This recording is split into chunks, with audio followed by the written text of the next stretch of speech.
제목은 이렇습니다. 다 같이 읽읍시다. 시작. 모든 일을 주께 하라. 다시 한번 시작. 모든 일을 주께 하라. 아멘.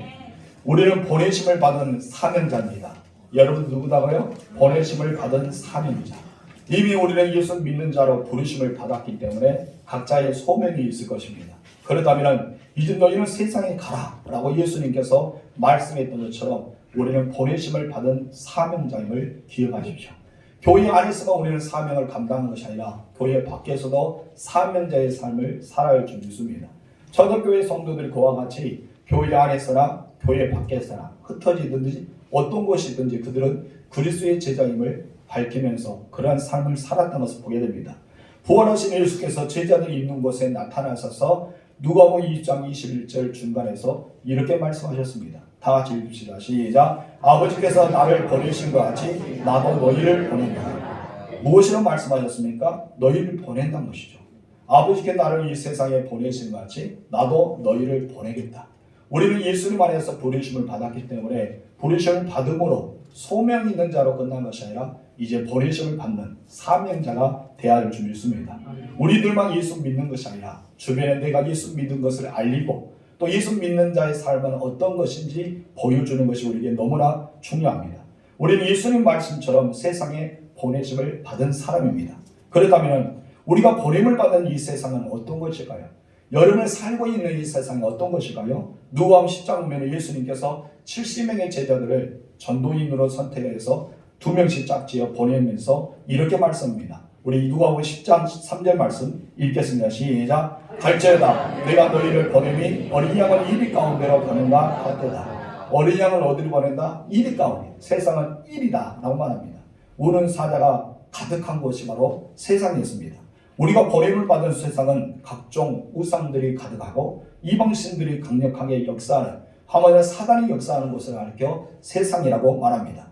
저번에 우리 김승희 일사님 기도했던 것처럼 세상은 육신의 종력과 안목의 종력과 이생의 자랑에 지배하는 것이 어디다고요? 세상입니다.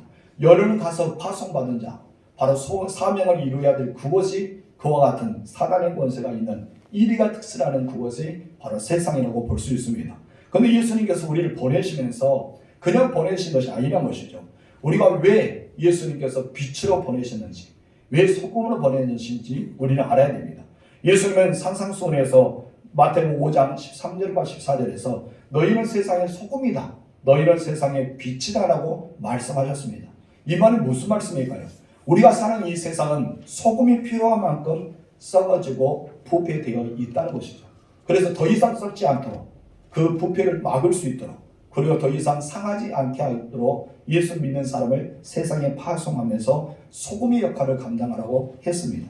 빛이 필요할 만큼 죄악으로 가득 어두운 세상이 바로 여러분이 살고 있는 세상입니다. 그래서 여러분들이 빛이 되라고 말씀하고 있습니다.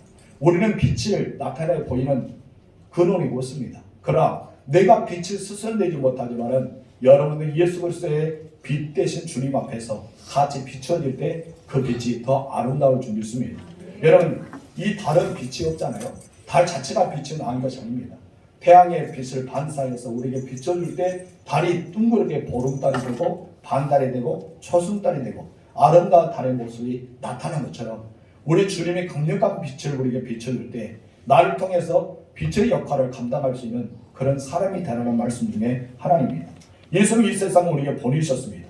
사람들이 이 세상을 가리켜서 너무나 악하다, 음란하다, 썩었다, 부패됐다, 어둡다 하면서 탄식하는 것이 바로 세상이라 볼 수 있습니다. 이런 세상에 우리 예수 믿는 사람들은 어떻게 살아가야 할까요? 저마다 탄식하며 불평하며 같이 살아야 될까요? 답은 아니란 것이죠. 여러분 우리 세상과 같이 살아서는 안 된 것이 답입니다. 하나님 없는 세상은 원래 그런 것이기 때문입니다. 하나님 없는 세상은 악해지겠죠? 음란하겠죠? 그리고 폐역하고 어두운 것이 바로 여러분들이 버림을 받았던 여러분들이 가야 되는 것, 여러분이 머물면서 살아야 되는 것이 바로 세상이라는 것을 잊어서는 안 됩니다. 그런데 우리는 동일하게 생각합니다. 그들과 우리가 동일하다 생각하는데 동일하지가 않는 것입니다. 그렇다면 세상에서 빛과 소금의 역할하는 우리를 가리켜 하나님의 사람이라 하는데 우리 하나님의 사람들이 어떻게 살아야 될까요? 우리 첫 번째 다 같이 읽읍시다. 시작. 어떻게 사느냐? 여러분 어떻게 살아야 될까요? 우리 옛사람에도 이렇게 인사해 봅시다. 어떻게 살고 있습니까? 시작. 어떻게 살고 있습니까? 잘 살고 있죠? 얼굴 보니까 뭐 나 잘 살고 있는데 어떻게 사냐고. 너는 어떻게 사냐? 꼭 그런 것 같아요. 우리는 잘 살고 있어요. 그래서 여러분 어떻게 사는 것이 너무나 우리에게 중요한 문제입니다. 그래야지 그 다음의 단계가 풀어지기 때문입니다. 우리는 그동안 어떻게 믿어야 하는가를 참 많이 들어왔습니다. 어떻게 믿어야 되는 것을 참 가르침을 많이 받아왔습니다. 처음에 예수 믿는 사람이 아니라면 내가 어떻게 믿어야 하는지에 대해서 모든 사람 비교적으로 잘 알고 있습니다. 하지만 그거 못지않게 중요한 것이 있습니다. 바로 어떻게 살아야 하는 겁니다. 어떻게 믿는가는 대해서는 우리는 충분히 먼저 믿었던 사람을 통해서 아니면 목사님을 통해서 성경의 말씀을 통해서 가르침을 받아왔고 이렇게 믿어야지만 잘 믿는다. 이렇게 신앙생활을 해야지만 잘 신앙생활한다라고 생각합니다. 근데 우리가 세상에서 어떻게 살아가느냐 되는 문제를 우리는 잊어버릴 때 살고 있습니다. 교회 안에서만 우리는 예배하고 찬양하고 하나님을 섬김으로 끝난 것이 전부가 아니란 것입니다. 그럼 무엇입니까? 이것을 가지고 세상을 나가야 되죠. 교회 밖으로 나가서 세상의 방법으로 살 때가 너무 많은데 우리들이 세상의 방법으로 살아가서는 안 됨을 말하고 있습니다. 교회 안에서는 하나님을 찬양하면서 세상에서는 욕을 하며 살아갈 때가 있습니다.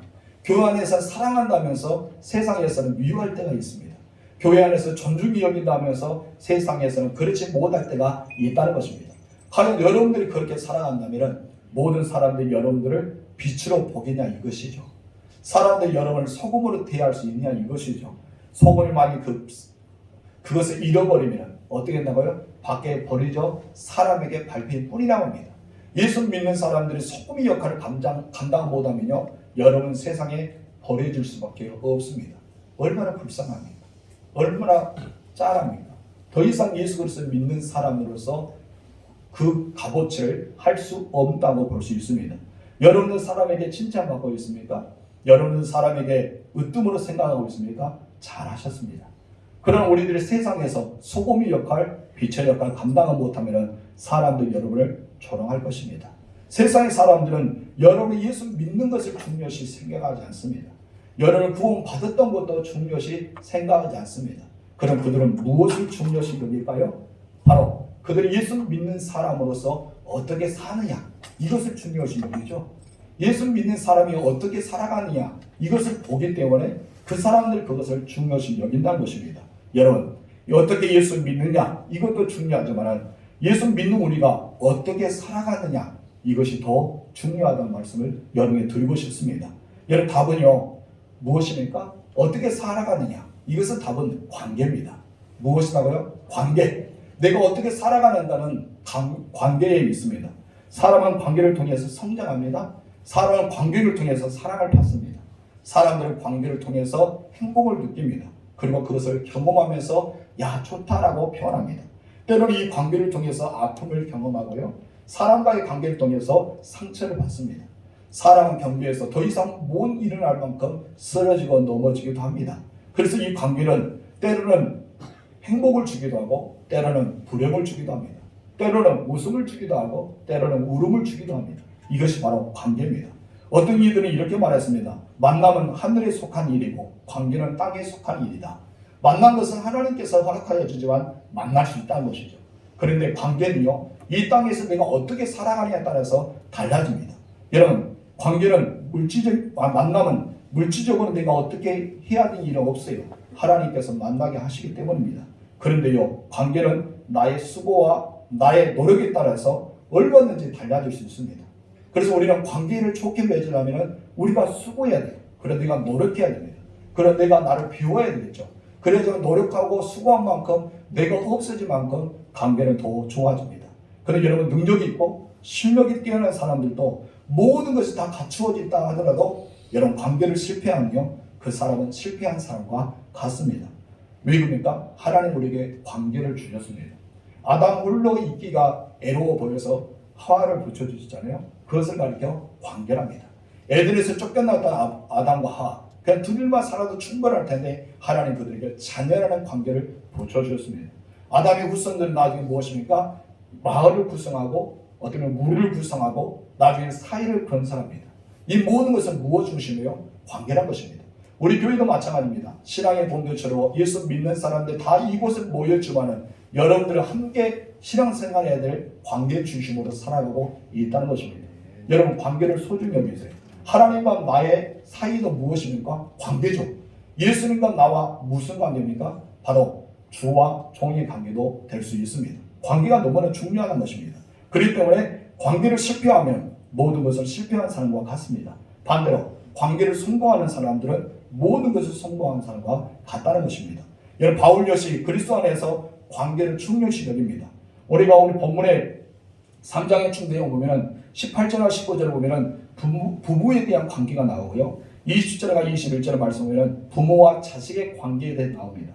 그리고 22절에서 4장 1절까지 보면 종과 주인의 관계에 대해서 설명합니다. 오늘 본문이 바로 그 종과 주인의 관계에 대해서 말씀하고 있는 내용 중에 하나입니다. 그렇다면 본문에서 말하는 종이라는 단어를 쓰고 있는데 이 종들의 태도는 무엇을 말하고 있을까요? 우리 첫 번째 다 같이 읽읍시다. 시작. 육신의 상전들에게 순종하는 것이다. 바로 종들의 태도는 육신의 상전에게 순종해야 된다. 이것을 말하고 있습니다. 본문 22절 상반절 읽겠습니다. 시작. 종들아 모든 일에 육신의 상전들에게 순종하되 육신의 상전들에게 어떻게 하라? 순종하는 것이요. 종들은 육신의 상전에게 순종해야 됨을 사도 바울은 말하고 있습니다. 왜 순종해야 될까요? 이유가 있을 거 아니에요. 그냥 예수를 믿는다는 이유로 순종해야 될까요? 그냥 우리는 더불어 관계를 맺어야 되기 때문에 순종할까요? 여러분 그것은 하나님이 주시는 권위 때문입니다. 무엇 때문에 순종해야 된다고요? 권위. 권위를 누가 주십니까? 하나님이 주신 것입니다. 그렇기 때문에 순종은 아래에서 듣다, 아래에서 복종하다 이런 뜻이 있습니다. 그래서 무엇 아래에서 순종하고 무엇 안에서 복종하고 무엇 안에서 듣다는 것이죠. 그래서 순종이라는 말은 권위 아래에서 듣고 복종하는 것을 가르쳐 이렇게 순종이라는 뜻을 가지고 있습니다. 근데 최근 사람들은 자신의 감정을 더 중요시 여겨요. 그래서 자기의 중심적으로 살아갑니다. 그래서 권위를 무시하는 일들이 많이 납니다. 학교에서 스승의 권위를 무시하게 됩니다. 여러분 직장에서 상사의 권위를 무시합니다. 그리고 부대 안에서 군대 안에서도 위에 있는 상급자의 그 모든 것을 무시할 때가 있습니다. 왜 그렇게 무시하고 넘어갈까요? 바로 권위를 인정하지 않기 때문입니다. 그런데 여기서 사도 바울은 권위에 복종하라 라고 말씀하고 있습니다.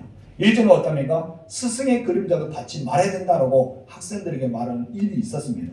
요즘에는 그러지 못합니다. 학교에서도 교단이 무너지고 말았습니다. 여러분 하나님의 세상 가정 안에서도요 부모를 없이 여기는 자녀들도 때로는 있습니다.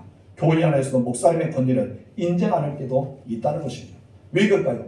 그것은 바로 자기 중심적으로 돌아가기 때문에 내가 세상의 빛과 소금이라는 것을 모르고 살아가기 때문에 그런 일이 일어날 수가 있습니다. 이 모든 것은 성경적인 것이 아니라는 것이죠.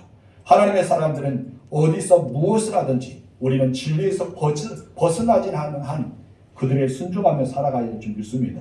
여러분 그렇기 때문에 우리는 모든 것들 다 순종한 것이 아니라 중요한 것. 여기서 가장 중요한 것은 진리에서 벗어나지 않는 것. 진리에서 벗어나지 않는 법에서 순종하는 것이죠. 만약 진리에서 벗어난 것을 우리가 한다는 것을 순종할 필요가 없습니다. 그것은 거절해도 되는 것입니다. 진리에서 순종하라고 말씀하고 있습니다. 우리 종들의 태도는 또한 두 번째 어떤 것일까요? 다 같이 시작. 어떤 마음으로 해라? 성실한 마음. 22절 중간 읽겠습니다. 시작.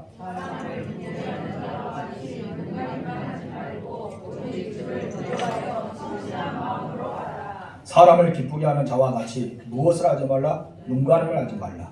오직 주를 두려워한 마음을 가지고 성실하게 살아가라. 이것을 말씀하고 있습니다. 당시 종들은 육신의 상전을 기쁘시게 위해서 눈가림할 때가 많이 있었던 것 같아요. 주인들을 기쁘하기 위해서 열심히 일한 척하고 주인을 보지 않으면 대충대충 할 때가 있었던 것이 가르쳐서 사도 바울이 이렇게 말하지 않았을까라고 생각합니다. 그러나 예수 믿는 사람은요 주인을 볼 때나 안 볼 때나 상급자가 볼 때나 안 볼 때나 어떤 것을 우리는 어떻게 해야 될까요? 성실해야 됩니다. 누가 보고 계십니까? 하나님이 알고 계시기 때문입니다.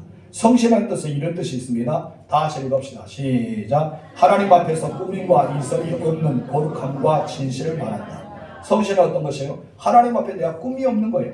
그냥 위선이 없고 내 자체를 보여주는 것, 거룩함과 진실을 보여주는 것을 이야기하는 것을 성실이라고 말합니다. 그렇다면 요즘 같은 세상에 누가 사람의 눈치를 보고 성실하게 살아갈 수가 있을까요?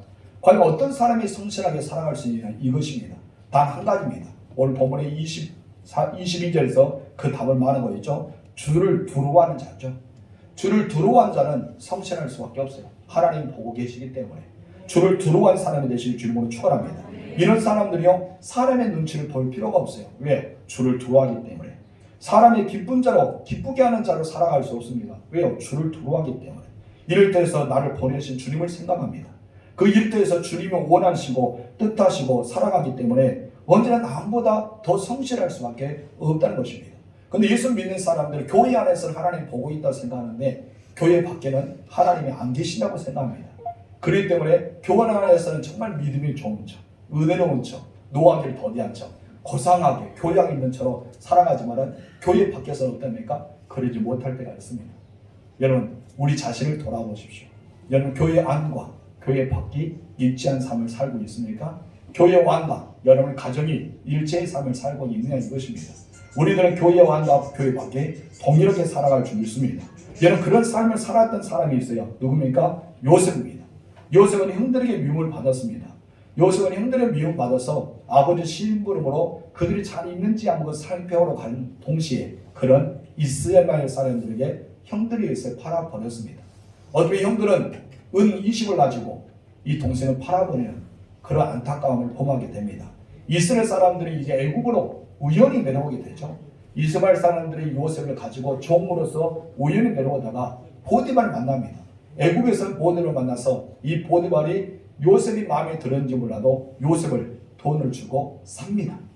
이것도 하나님의 은혜가 아닐까요? 하나님께서 어떻게 해서 이스라엘 사람들이 애굽으로 내려가게 하셨을까요? 바로 하나님께서 만남을 허락하여 주셨다는 것이죠. 그래서 만남은 하나님이 주신 거고 관계는 내가 만들어 가는 것입니다. 우리는 그것을 잊어서는 안 됩니다. 그러면 여러분, 요셉은 관계를 너무나 잘 했어요. 사람의 눈치를 보지 않았습니다. 주인의 눈치를 보지 않고 주인은 같은 종의 모습으로 살아가는 사람들의 눈치를 보지 않았습니다. 그는 사람의 눈치를 보지 않고 맡겼던 일을 성실하게 감당했어요. 자기가 해야 될 일을 최선을 감당했어요. 어떤 사람은 그럴까요? 나 억울하다고. 옛날에 채석옷을 입고 아름답게 꾸미고 아버지의 사랑을 많이 받았던 내가 억울하게 형들에게 팔려서 이곳에 왔다면 때로는 사람들 어떻습니까? 불평할 수 있고 나 너희들 같은 종이 아니다. 나는 원래 자유의 몸이야. 어때면 탈옥해볼까? 어때면 탈출해볼까? 이런 마음을 가질 수가 있겠지만 요셉은 그러지 않았습니다. 왜 그랬을까요? 주를 두려워할 줄 알았습니다. 그리고 하나님이 보여주는 꿈과 비전이 있었습니다. 하나님이 왜 이곳을 버리시는지, 왜 이 보디발을 만나게 하셨는지, 왜 이곳을 내가 머물게 하시는지 그것을 늘 생각하면서 언제나 맡겨진 일에 성실히 다했던 것을 보게 됩니다.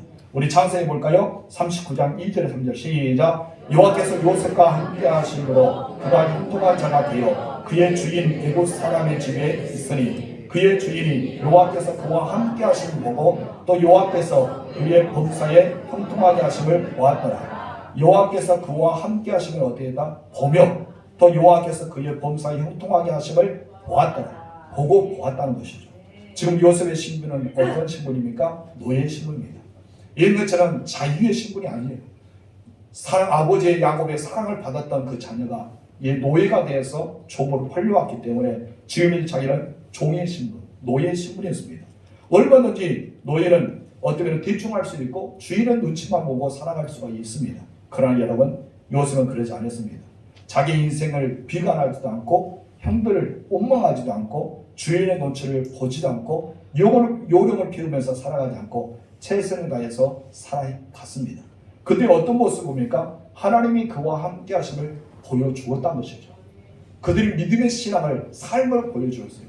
여러분, 종이 주인의 눈치를 볼 필요가 있습니다. 그러나 그런 것을 보지 않았기 때문에 보디발은 이 요셉을 볼 때 반드시 무엇이 있다. 그가 이렇게 하는 것은 무엇이 있다고 생각하기 때문에 그것을 보니까 하나님의 함께 하심을 보고 범사에 형통하게 하심을 보았다고 기록하고 있습니다. 여러분의 삶은 어떻게 살아가고 있습니까? 우리의 믿음의 삶이 이런 삶이 되어지지 않을까요? 자, 세 번째, 어떻게 우리는 종의 모습의 태도를 갖춰야 될까요? 시작. 무슨 일을 하든지 죽게 하는 하라. 바울은 무슨 일을 하든지 죽게 하든 해야 된다고 말씀합니다. 23절 읽겠습니다. 시작. 무슨 일을 하든지 마음을 다하여 죽게 하더라도 사람에게 하더라도 말라. 나는 그리스도인이라고 우리는 선포합니다. 나 예수 믿는 사람이야. 나 장로야. 나 권사야. 나 안수 사람이야. 나 집사야. 나 목사야. 세상 사람 이렇게 말합니다. 그래서 뭐? 그래서 뭐라 이거예요? 네가 장로가 뭔데? 목사가 뭔데? 안식사가 뭔데? 집사가 뭔데? 너희가 뭐야? 과연 무엇이냐고 우리가 질문 던집니다. 너희가 예수 믿는 것이 뭐야? 라고 할 때 우리는 무엇을 대답해야 될까요? 여러분, 우리는 정말 그 직분을 내수기 전에 우리의 삶이 아름다워야 되지 않을까? 그래서 우리에게 와서 당신은 목사님이십니까? 당신은 어느 교회 누구십니까? 혹시 예수 믿는가요? 우리는 그렇게 들어야 될 줄 믿습니다. 내가 자칭해서 말하는 것이 아니라 주변에서 나를 말할 소리가 들어야 할 줄 믿습니다. 비로소 그리스도인이라는 소리를 들었던 여러분 그 초대교회 성도들 보세요. 얼마나 멋진 인생을 살았습니까? 여러분 이런 멋진 인생을 살았기 때문에 내가 그리스도인이라고 말하지 않아도 그들은 저 사람들이 예수 믿는 사람들이다 하면서 세상 사람들이 예수 믿는 사람 초대교회 성도들에게 그리스도인이라고 말하고 있습니다. 여러분이 무엇입니까? 우리는 교회 안에서만 신자가 아니라 교회 밖에서도 신자가 되어야 할 줄 믿습니다. 여러분 테라스 수녀는 이렇게 말했어요. 하나님 앞에 사소한 것이라는 것은 아무것도 없다. 하나님 앞에 사소한 것은 아무것도 없다는 것입니다. 사람의 눈에 크게 보이는 것, 작게 보이는 것을 구분합니다. 교회 안에서 중요히 여긴 것, 작게 여긴 것도 우리는 구분합니다. 이것은 내가 감당해야 되고 이것은 내가 하지 않고 하찮은 일을 하지 않는 것도 있습니다. 그런데 여러분 하나님 보실 때는 아무 차이가 없습니다. 지극히 작은 것도 하나님은 크게 보십니다. 큰 일도 하나님은 작은 것과 동일하게 보시기 때문입니다. 내가 그것을 맡아서 어떻게 최선을 다하느냐에 따라서 달라집니다. 이번 우리는 정기총회 통해서 새롭게 임원들이 구성되었습니다. 앞으로 사물총회 통해서 새롭게 또 인물들을 또 우리는 받게 될 것입니다. 여러분 이 땅에 살아가면서 각자의 직장에서 사업하면서 우리는 얼마든지 모든 사회에서 나에게 또 다른 일이 주어질 것입니다. 그때 우리는 어떻게 살아야 될까요? 우리는 최선을 다하고 성실하게 살아야 할 줄 믿습니다. 오직 죽게 하는 삶을 사시 바랍니다. 예수는 마태복음 25장 4절에서 이렇게 말합니다. 시작. 지극히 작은 자 하나에게 한 것이 곧 내게 한 것입니다. 아멘. 지극히 작은 자에 한 것이 바로 예수님께 한 거예요. 지극히 작은 것이 없다는 것이죠. 바로 지극히 작은 것 또한 예수님께 하는 것이 있는 것을 보여줍니다. 그래서 42절에 이렇게 말하죠. 시작. 지극히 작은 자 중 하나에게 냉수 한 그릇이라도 주는 자는 별감과 상을 잃지 않으리라. 여름에 집에 찾아왔을 때 냉수 한 그릇 주는 거 얼마나 감사합니다. 저도 택배 기사들 오면 가끔 그들에게 음료나 아니면 맛있는 것을 줄 때가 있습니다. 그리고 첫 번째, 두 번째 오면 인사가 달라져요. 목사님 안녕하세요 하면서 인사가 달라지더라고요. 왜요? 사람은 관계를 어떻게 만나느냐에 따라 달라집니다. 여러분이 집배를 찾아올 때 어떠합니까? 그리고 택배 기사가 찾아오면 어떠합니까? 주변에 사람들이 찾아오면 어떠합니까? 여러분 냉수 한 그릇을 전달해 보세요. 혹시 아십니까? 그분이 예수님인지 우리는 모르잖아요.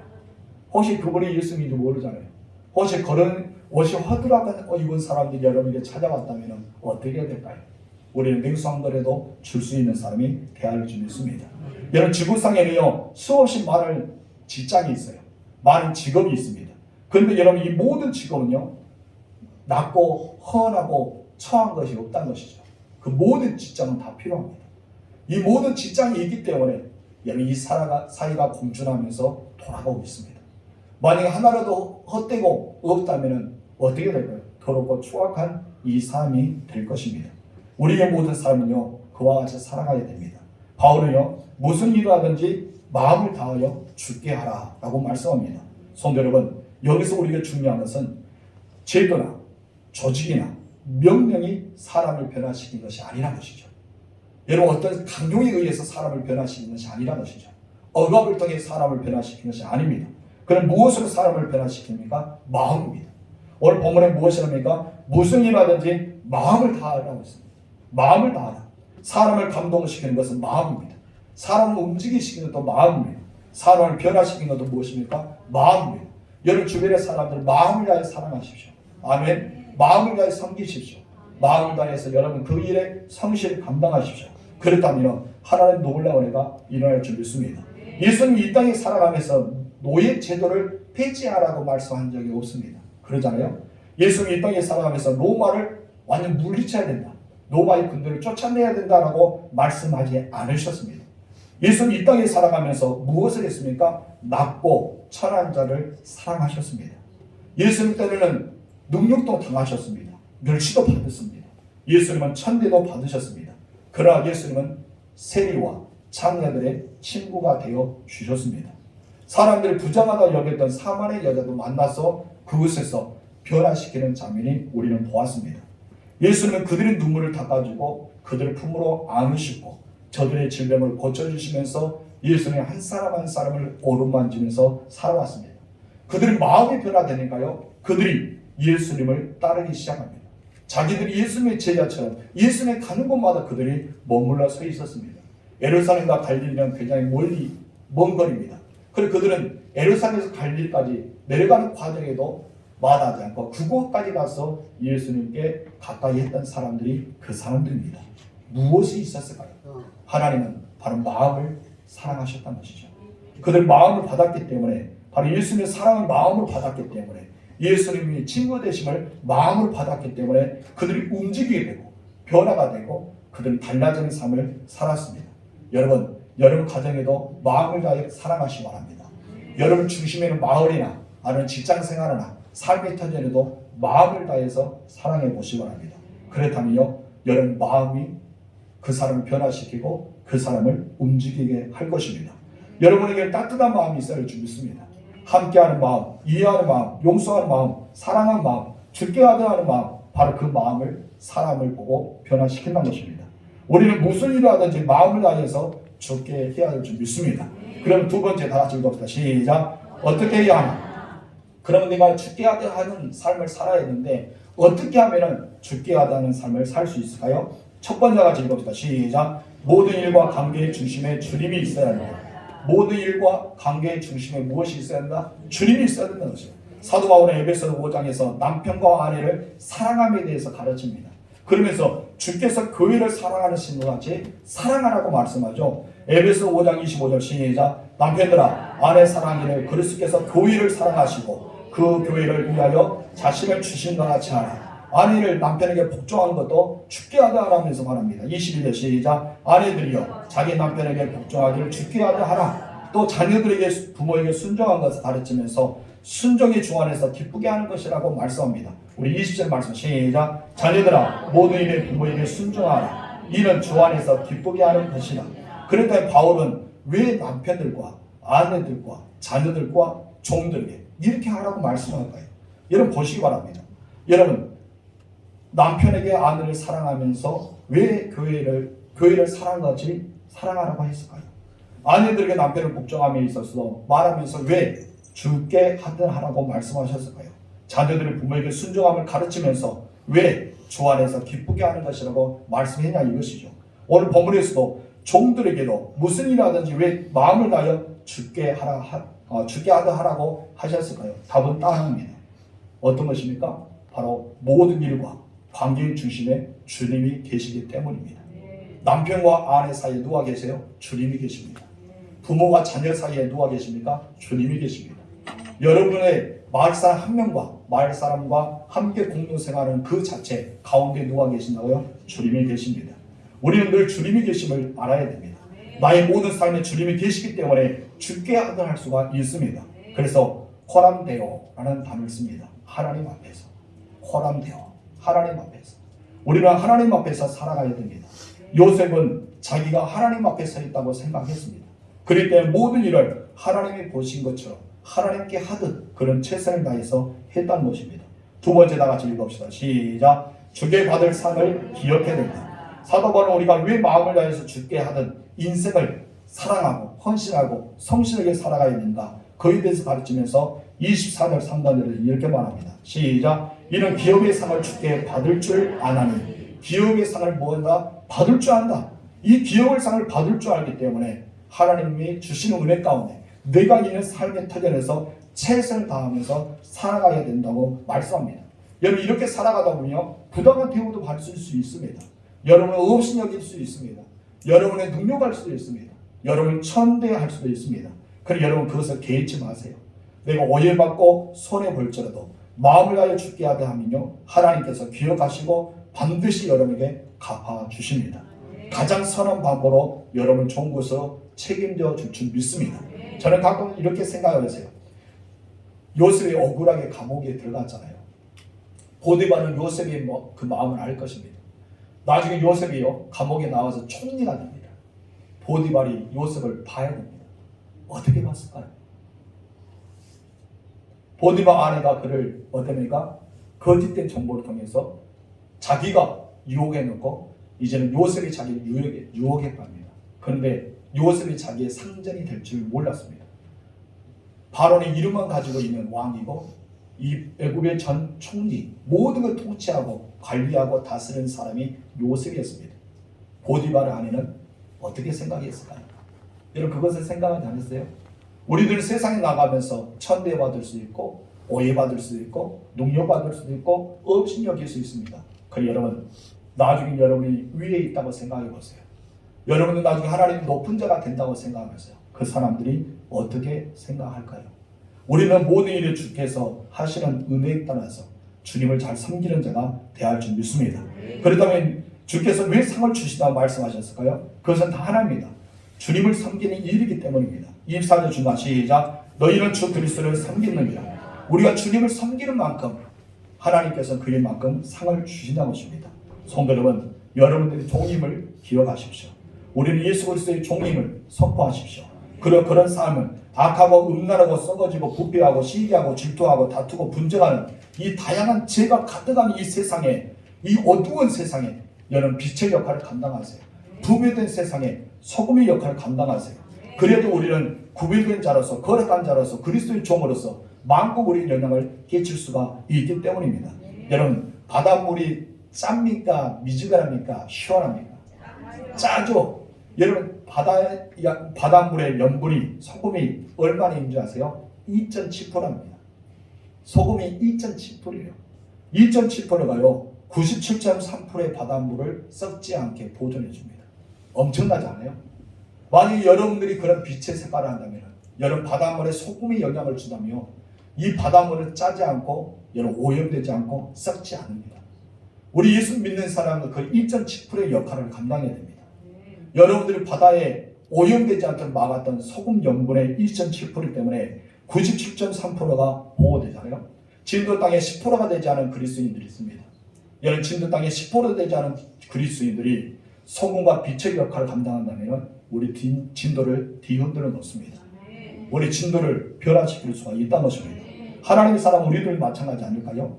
예수를 믿고 따르는 우리들이 마음을 다하고 죽게 하면서 살아간다면 이 세상은 지금보다 더 훨씬 밝고 아름다워질 것입니다. 하나님의 사람들이요 어떻게 믿는 것도 중요하지만 세상 가운데 어떻게 살아가는가 이것도 더욱더 중요합니다. 세상 사람도 우리가 어떻게 믿는지 여러분 이것을 중요시 여기지 않은 거예요. 세상 사람들은 여러분이 어떻게 사는지를 유심하게 보고 있습니다.